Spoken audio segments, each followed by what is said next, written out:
So I'm Becca Mui. My father is Chinese. My last name's Mui, so we're like the Mui family for generations and generations in Guangzhou. My grandfather was a slave, and he was sold when he was 9. He was like the ninth child of the third wife, and so they kind of didn't need him. So he went down to Malaysia, and that's where my father was born. So he's one of 7, and they're all still there except for my dad. My mom is Polish, so I'm 3rd generation on her side, and my Polish family is from around where I'm from in Cape Cod. My grandma, like my babci, she was actually born like in the barn, on the farm in my hometown. So my dad came over for grad school, and he didn't intend to stay, but he happened to meet my mom, and so they were working at the same Chinese restaurant.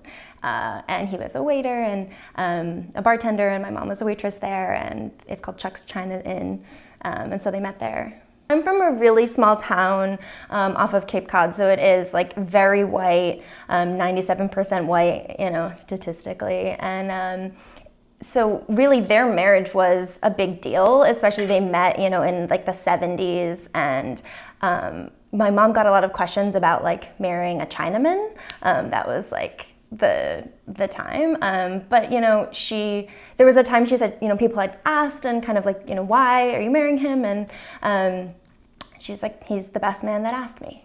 He speaks Mandarin and Cantonese and Hokkien and Toisanese and Malaysian and English, and my mom speaks Polish and English, and I don't speak anything. And I was kind of like, come on, you had all this opportunity, and when I was young, why didn't you teach me or my sister anything? And they like very much like wanted to have English, American children and live in Cape Cod, but we were always the Chinese family. Like they did The King and I in my high school, and they called us and they were like, you must be in it, and like we weren't offended by that kind of racism. We were like, yes, of course, we are the Chinese family, and of course we'll be there. And growing up in Cape Cod, we didn't know anything about like mixed race identities, or we didn't talk about it at the time. And then when I went to college, I ended up going to the College of biracial, and it's in New York, and it's predominantly people of color, and I was really considered white for the first time. It was a shock to not just to not be considered Chinese, but also to be considered white when I had been in such a white place and been told so often my whole life that I wasn't white. I mean, I always knew, I think, that I liked girls, and I always had like, what I thought in my whole life growing up was like having like best friends, but like now I like, when I reflect on it, I'm like, those were like non-sexual relationships that I had, but I didn't know anything about being queer or being a lesbian or like bisexuality. It really wasn't something that I ever thought about. And then when I went to college, I went to an all-girls school, so there was, sometimes the stereotypes are true, and so there was a big lesbian community really on the campus, and it was the first time that I met people, and I realized that this feeling I had, or this thing I was into, actually like had an identity and had a name and had people that were part of a community. So that's when I came out. So my parents really didn't know. I think, I'd always had boyfriends in high school, and I was really femme. I really flew under the femme radar. And for my parents, I think, they don't know any people in the LGBTQ community. They live in Cape Cod, and my mother's one of 6, my dad's one of 7. We have lots of cousins and uncles and aunts, and I'm the only person who's not hetero. It was hard to tell them. I came out, and I was out for years, and I didn't tell them for like 3 years. And when I'd had a girlfriend that was pretty serious, and we'd been dating for, a year or so, and I kind of thought we were doing this thing where they knew and I knew, and we just weren't saying anything about it, because I had had the same girlfriend, at every holiday and family wedding, and I thought it was just not going to be such a big deal, but it was, and it was a surprise. I've been asked, like, is it is it because of this? Is it because we fought as when you were a teenager? Like, did something happen to you? Like, they really are trying to understand kind of like what went wrong and why, or at least for the first couple of years, there was a lot of that. And my dad's a worrier, you know, he's like the dad, you know, he's very like, I'm 32 years old and he'll call me if it's raining to see if I have an umbrella. I'm like, I've been living in New York for 13 years. If I don't have an umbrella, what are you gonna do? Drive it to me, you know?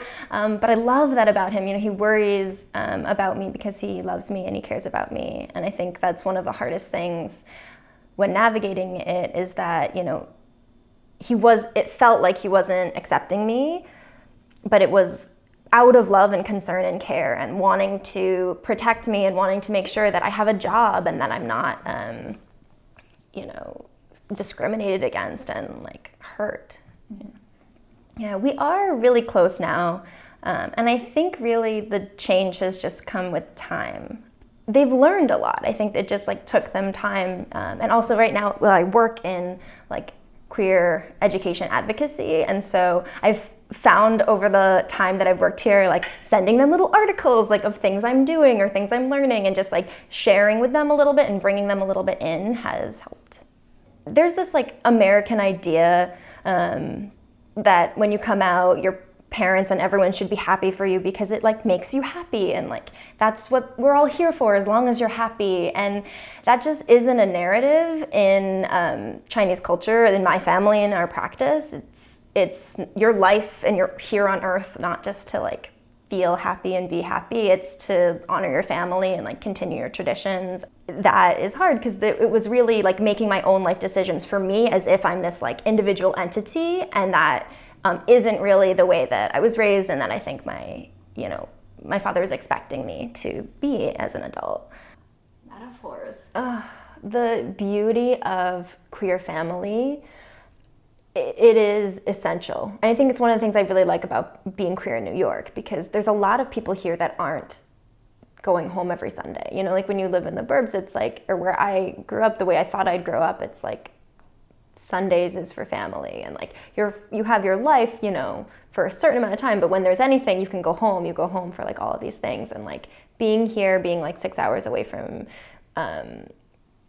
my family has been like perfect for all of us, because it's really like I'm close enough that like we do see each other, you know, a couple times a year, and it's like perfect. But we both know that like there's some space and there's some distance, and like there's queer family here that like I see every day, you know. And I think there's a lot of people for a lot of different reasons who are here and seeking like adult family. And I don't think that that's the case everywhere.